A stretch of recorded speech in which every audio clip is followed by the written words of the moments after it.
Hi there. So I don't have any cool slides, but I think I do have an idea that might be worth sharing. I work in mental health, in counseling, actually. And there's a technique that's used in counseling. It's called active listening. And it's really the cornerstone of client-centered counseling, which we use, but actually of many types of counseling. And it's always struck me as a bit strange because it's really such an effective and powerful tool that's used, but it really isn't very well understood or used in mainstream society. And it's really strange because if there's one thing I've learned from working in mental health, it's that, in actual fact, we're all really counselors. And we actually do it every day. We just don't really think of it like that. I mean, you guys are teachers, I guess, right? So is the only thing you do is just transmit information from your brain to students? I really doubt that. I think that there are many opportunities that you have to not only teach, but to support, to help, to guide, to nurture. It's called counseling. And after work, you might go to, I don't know, the pub, or you go to a coffee shop with your friends, and you talk about your day and your life, and they talk about theirs, relationships and events. Well, you're doing it again, I think you're counseling. At the end of the day, you go home to your partner. How was your day? Here we go again. We're doing it every day. So I had this idea. I'm going to make you a bold promise. Okay, if you listen to me for the next 5 to 10 minutes, I think I can share with you something that you can use for something you already do every day, but it's going to help you do it better every day for the rest of your life. Would that be an idea worth sharing? I better come up with something then, hadn't I? Okay. Specifically what I do is I run a lifeline, TEL Lifeline. Some people call it a crisis line, a suicide hotline, that kind of thing. And it's true, we do deal with the heavy stuff, suicide, sexual assault, domestic violence, crisis situations. But sometimes people call a lifeline because they just need to talk. They have an issue, there's something going on in their life, there's a problem. It's kind of like a big ball of string, and they can't get through it. So they call a lifeline just to talk, and that's okay too. Now, the telephone counselors that work on the lifeline, they're not mental health professionals. They're not counselors with PhDs. They're people from mainstream society, like you. Well, I just said, you're doing it every day, right? Our job is just to find the ones who are good at it and to teach you some techniques to help you do it better. Okay? So that's basically what we do. We bring in volunteers. I've noticed a really strange thing. On the first day of training, we do 2 trainings a year, and on the first day we bring together our volunteers that we think will become good telephone counselors. And they kind of sit there. They have a look on their face. It's kind of like anticipation. They think that we're about to open this Pandora's box and reveal to them the secrets of the human mind. That they will, after that day forth, be able to reach in and understand the human psyche. That we're going to teach them some kind of magic tricks whereby they can understand someone's problem and find a solution like that. And then what we talk to them actually about is active listening. I'll be honest, they look a bit disappointed. They're kind of like, listening? Really? Listening? That's it? Come on, I came from Saitama today. Come on, give me something more than listening. It actually takes weeks and even months of working with them through various scenarios and situations they might encounter for them to actually begin to understand the incredible power that listening has. And it's always struck me as kind of funny. Like, why? Why is this such a hard sell? I think the reason is that in our everyday lives, there is so much focus placed on the other part of the equation, talking. How can I get my point across? How can I be persuasive? How can I make a good case? How can I give good advice? How can I win the argument? We focus so much on the talking part of it we actually ignore the other 50% of the equation, the power that lies in listening. So, that's it. Listening. Well, listening is a start, okay? Listening creates a kind of an environment. It's a playing field on which we work. It's a very rare thing. Even callers to the lifeline, they don't buy it at the beginning. Here's a very common start to a call to a lifeline. The caller will go something like, I don't know, "Hi, to the lifeline. I kind of want to talk about something. I need some good advice. I need some good advice." What does that mean? It means you talk and tell me what I should do. You find the solution to my problem. But think about it. Let's say this guy right here, who's trying not to look at me, okay? Let's say he calls a lifeline. He's been in a relationship for 10 years, and it's not going well, and he's got all these feelings inside. Again, that big ball of string. So he calls a lifeline for advice. Who is better placed in that situation to really understand what is best? The person that's been in the relationship for 10 years, that knows all the ins and outs, the ups and downs, the personalities, what was said and not said, what was done and what should have not been done. That person or the person that's been hearing about it for like 10 minutes. I think that person is better placed to understand than the person that's the telephone counselor. And it's very strange because when the person starts to talk, even though they call for advice, they talk and they talk and they talk and they talk. And they might talk for 30 minutes and 40 minutes and 50 minutes. And all this stuff starts to come out. All that stuff. And at the end of the call, they don't even realize that the telephone counselor actually doesn't ever give advice. But they don't even notice. Here's a typical end to a call. Yeah, okay, well, thanks. Thanks for listening. It was good to talk. And thanks for the good advice.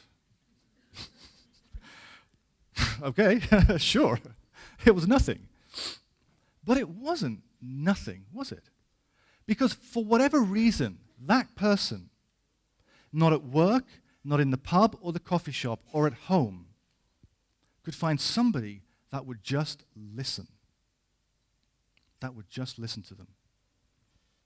So is that it? Listen, silence. That's the secret. Sit there, look at your watch, look out the window. Oh, there's a bird. Is that it? Well, there's a little more to it than that. As I mentioned, silence and listening is kind of the playing field. It says to somebody, okay, I'm listening, go, you talk. I don't have a meeting to go to, I don't have a lunch appointment, I'm going to give you the time you need. Go ahead. And once we have that space, once we have that silence, now we're going to start filling it.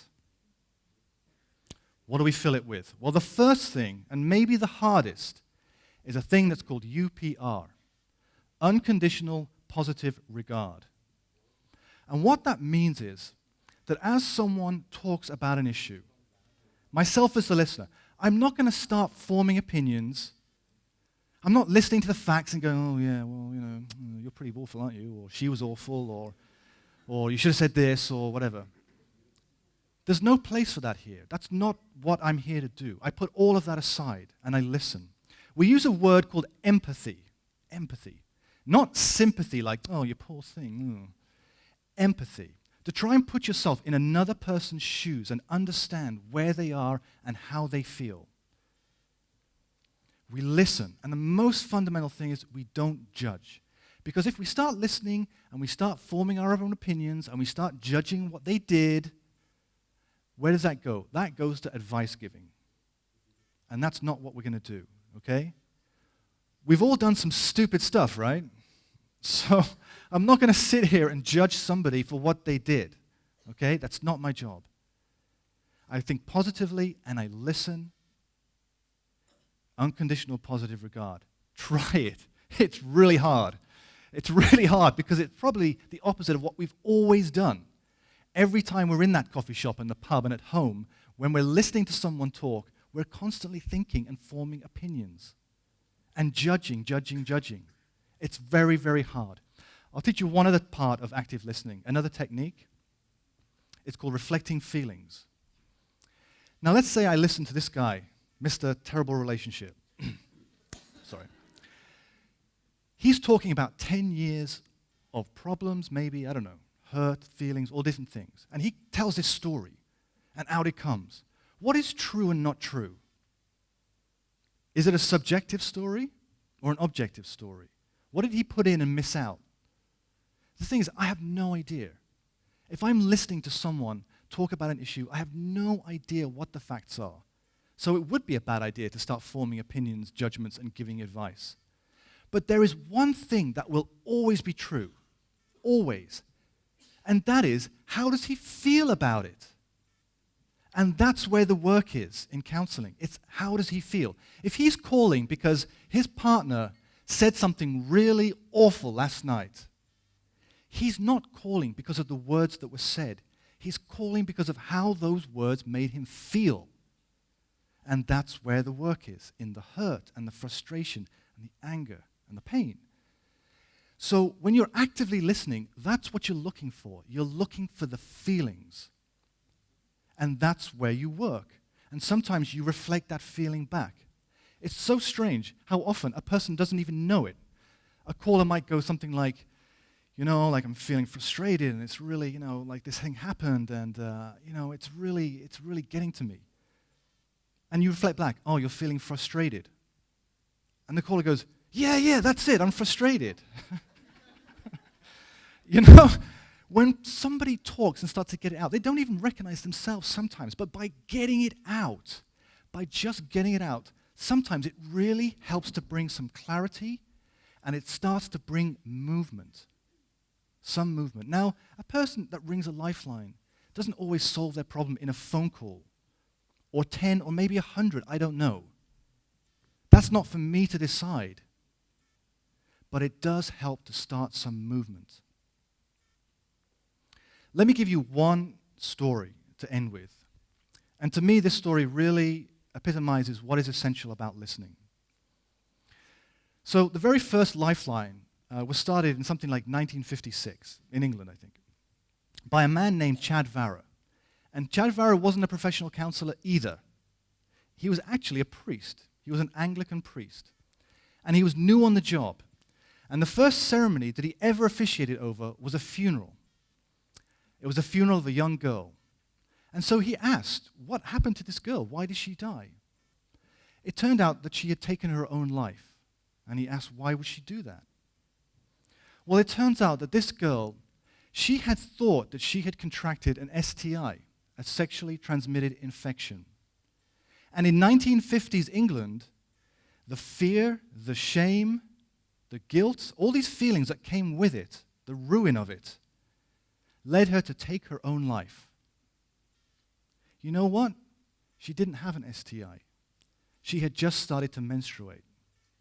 She had her first period. But she didn't know what that was. I guess parents didn't talk about that stuff, and they sure didn't teach it in school. So out of fear, she took her own life.